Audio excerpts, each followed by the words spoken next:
The DAR Museum offers 3 different portable education programs that are available for children. Specifically, they're aimed at grades 4th and 5th, although other grade levels have used it successfully. So this would be ideal in a classroom setting or a library program.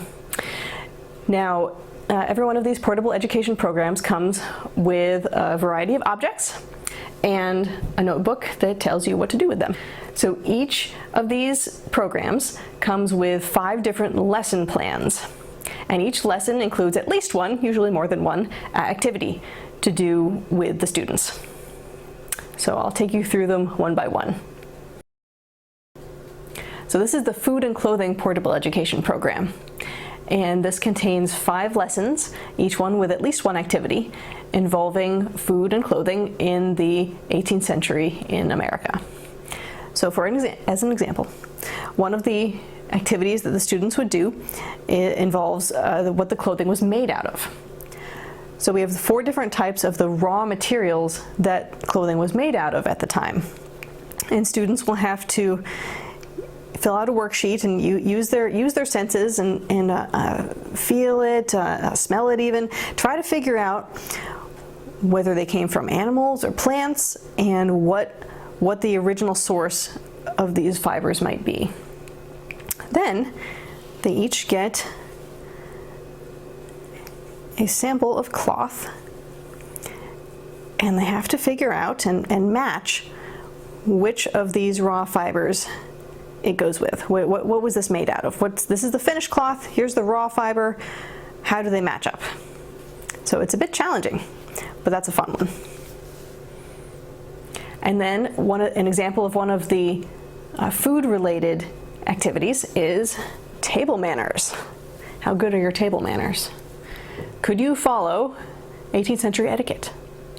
So we made a deck of cards using a book published in 1790 called The School of Good Manners.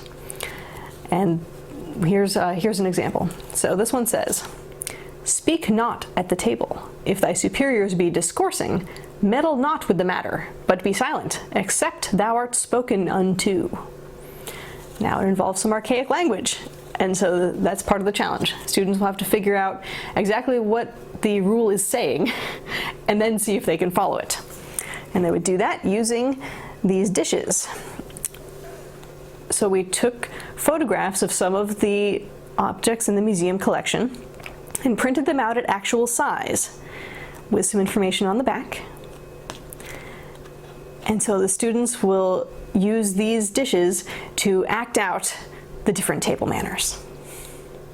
This is the School and Play Portable Education Program, and it covers the 18th century American student's life. So what did students in colonial America do for school? As an example of a lesson plan, one of the lessons is on arithmetic and spelling. So the students will be given arithmetic problems from actual 18th century books, and they will have to complete the lesson on these slates using slate pencils, which is very different from the graphite pencils or the ballpoint pens that they're all used to. Now, you know what they say about all work and no play. And so the School and Play PEP does include what children would have done for fun as a break during or after the school day. So we have a variety of different toys here. You can try your hand at 9 pins or quoits.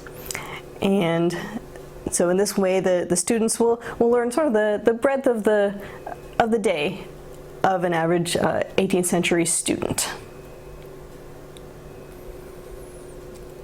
This is the Money and Jobs Portable Education Program, and it takes students through what kinds of jobs people had in the 18th century, how they made their living, and then also a bit into how the currency system works.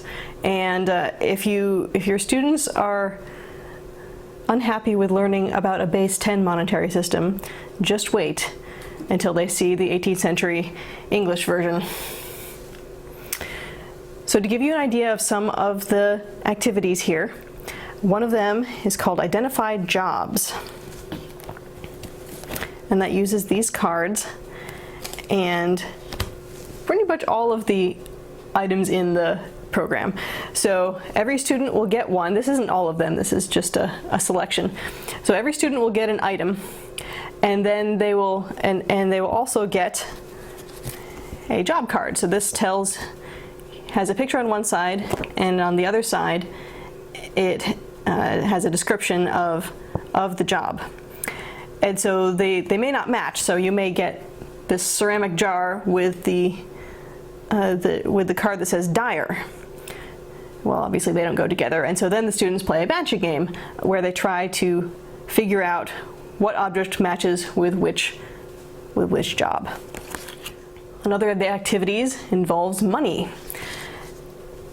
So it is money in the marketplace. So each of these students will pick one of these jobs that they want to do, and they have to put certain items on sale, and every student will get a selection of currency. Now, this is where the notebook comes in, because on here is a disk, CD-ROM, because on here is a disk that has the additional materials on it, including some colonial money that you can print. So you'll actually be printing money at school.